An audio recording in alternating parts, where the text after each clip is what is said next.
হরে কৃষ্ণ প্রিয় ভক্তরা। তো সাধুগুরু বৈষ্ণবের চরণে আমার শতকোটি প্রণাম।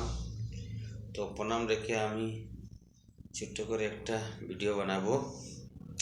এই যে কলিযুগ না, কলিযুগটা দেখতে খুবই সুন্দর, খুবই ভাগ্যশালী। আমরা এমন একটা যুগ পেয়েছি। কোন যুগ? কলিযুগ। তো কলিযুগতে বিশেষ করে হরির নাম সংকীর্তন করতে হয়। তো আমরা অনেক ক্ষেত্রে দেখি অনেক গামান্ড, অনেক অহংকার, অনেক দন দৌলত, টাকা পয়সা নিয়ে অনেক মানুষ নানানভাবে চিন্তিত, টেনশন, আমার ওইটা আমার, ওই আমার, বউ আমার, ছেলে আমার, বাড়ি আমার। জানেন, এই সংসারে কেউ কিছু নয়, কেউ কারো নয়। এই ব্রহ্মাণ্ডর যে মালিক শ্রীকৃষ্ণ, তিনি বলে গেছেন এই সংসারে যতই আমার বলো না কেন, একদিন সব ছেড়ে যেতে হবে। কোথায় যেতে হবে? যদি ভালো পুণ্য করো, গোলক বৃন্দাবন যাবে। আর যদি অধর্ম অকর্ম করো, পাপ করো, তাহলে তোমাদের জন্য নরক। তাহলে কিসের অহংকার ভাই? এত কিসের গামাট? আমি দেখতে পাই অনেক সময় মানুষ টাকা পয়সা, ধন দৌলত এই সে নিয়ে মানুষ অনেক চিন্তিত, অনেক আমার বলে। একটু সময় দেয় না মানুষ। এত ব্যস্ততা মানুষ, এই পৃথিবীর মানুষ না এত যে ব্যস্ত, যে ভগবানকে একটু আরাধনা করবে। এর জন্য শ্রীকৃষ্ণ বলছেন এই কলিযুগে সব কিছু হবে আমার নামের দ্বারা। আমার নাম মানুষ বিক্রি করে খাবে। যেমন দেখবেন অন্য অন্য সময়ে কোনো জায়গায় নাম কীর্তন হয়, মানুষ বায়না ধরে আসে, হ্যাঁ, হরির নামের জন্য। ভাগবত গীতা হয়, মানুষ বায়না ধরে আসে। শ্রীকৃষ্ণের মুখের বাণী, যতই করো কিন্তু আমার নাম দিয়ে তোমরা বিজনেস করে খাবে। এটা হচ্ছে কলিযুগ।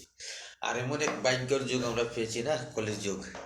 সেই কলিযুগে আমরা শ্রী চৈতন্য মহাপ্রভুকে পেয়েছি। আর ওনার বাণী অনুসারে যদি আমরা চলতে না পারি, তাহলে কিসের মানব জন্ম নিলাম আমরা? কিসের সনাতনী?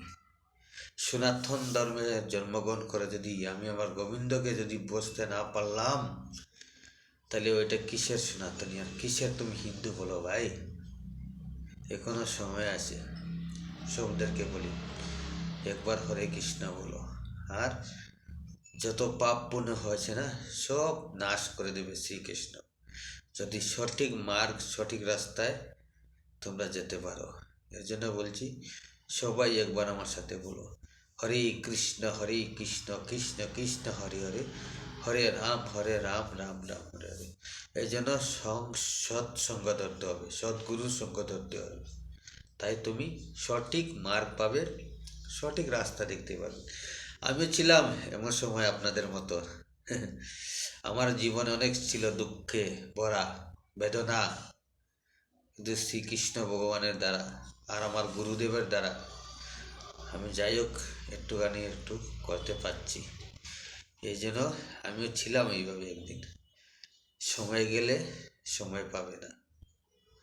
হ্যাঁ, তো সময় একদিন সবের হবে আমার মতন, তখন সবাই পস্তাবে। তাই জন্য আমি বলছি সব কিছু ছেড়ে ভগবান শ্রীকৃষ্ণর শরণাগত আসো, সব পাপ থেকে উনি মুক্ত করে দেবেন। জয় শ্রীকৃষ্ণ।